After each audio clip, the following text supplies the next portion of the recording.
US వెళ్ళి job తెచ్చుకుని సంపాదించడం మొదలు పెట్టగానే ఇల్లు కొనుక్కోవాలి. ఫస్ట్ ఒక చిన్న ఇల్లు కొంటారు, తర్వాత అక్కడి నుంచి ఇంకొక పెద్ద ఇల్లు కొన్న తర్వాత అక్కడికి మూవ్ అవుతారు. ఈ కొనుక్కున్న ఫస్ట్ ఇల్లు లేకపోతే ఏదైనా రెంట్కి ఇవ్వడం ఇలా చేస్తూ ఉంటారు. సో ఇక్కడ ఈ క్రమంలో ఏమవుతుందంటే ఈ రెంటల్ ఇచ్చిన తర్వాత ఈ ప్రాసెస్లో ఈ డిప్రిసియేషన్ అవ్వచ్చు లేకపోతే రెంటల్ ఇన్కమ్ అవ్వచ్చు, ఈ విషయంలో వాళ్ళు చేసే ఒక టాప్ 2-3 మిస్టేక్స్ ఏంటి? సో టాప్ మిస్టేక్ వచ్చేసండి will talk about depreciation. So depreciation అంటే ఏంటి అంటే యూజువల్గా decrease in the value of the asset అంటాం. అండ్ అంటే అసెట్ వాల్యూ పెరిగిపోతుంది. మీకు ఇక్కడ చాలా మంది క్లయింట్స్ అడుగుతారు like this is my property. Real estate అనేది ఎప్పుడు అప్రిషియేట్ అవుతూ ఉంటుంది, it's general term. And why depreciation came in to picture అని అడుగుతూ ఉంటారు.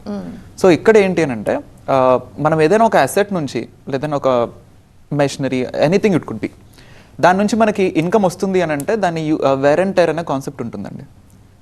సో వేర్ అండ్ టైర్ అంటే దాన్ని యూజ్ చేస్తున్నాం, మనం యూజ్ చేయట్లేదు, వేరే వాళ్ళు యూజ్ చేస్తున్నారు. ఆ యూజ్ చేసిన దానికి నాకు ఇన్కమ్ జనరేట్ చేస్తున్నారు. That could be rental income or anything, it lease income అనుకోవచ్చు.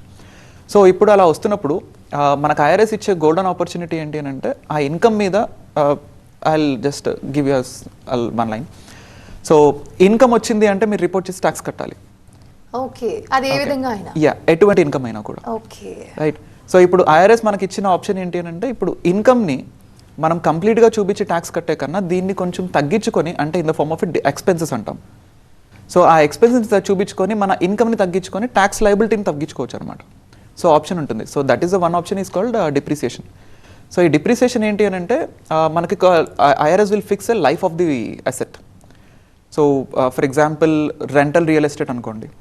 సో రెంటల్ రియల్ ఎస్టేట్ అంటే లైక్ రెసిడెన్షియల్ ప్రాపర్టీ, అంటే like we people can receive there, it's not a commercial one.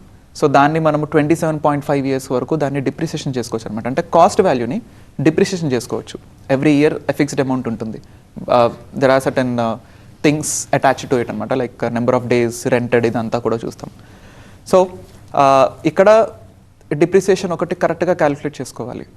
And ఇంకొకటి market value of the asset అండి. So యూజువల్గా మన వాళ్ళు ఏం చేస్తారనంటే say for example ఒక 2 years బ్యాక్ కొనుక్కున్నారు ఇల్లు, అండ్ ఆఫ్టర్ 2 years వాళ్ళు న్యూ హౌస్కి షిఫ్ట్ అయిపోయారు మీరు అడిగినట్టుగానే. అండ్ ఓల్డ్ హౌస్ ఏదైతే ఉందో ఫస్ట్ పర్చేస్డ్ హౌస్, దాన్ని వాళ్ళు రెంట్కి ఇస్తారు. అలా రెంట్కి ఇచ్చినప్పుడు ఏంటి అని అంటే వాళ్ళు కాస్ట్ ప్రోడక్ట్ తీసుకుంటారు. అంటే వాళ్ళు ఎప్పుడైతే కొన్నారో ఫస్ట్ టైం వాళ్ళు కొన్న వాల్యూ మీద డిప్రిసియేషన్ కానీ తీసుకోవడం చేస్తారు. కానీ అలా చేసుకోవద్దండి. ఎప్పటి నుంచి అయితే మనం రెంట్కి ఇస్తామో ఆ రోజు మార్కెట్ వాల్యూ ఎప్పుడుందో మనం ఫేర్ మార్కెట్ వాల్యూ అని అంటాం, దాని మీద ఆ మార్కెట్ వాల్యూ మీద డిప్రిసియేషన్ తీసుకోవడం స్టార్ట్ చేయాలి.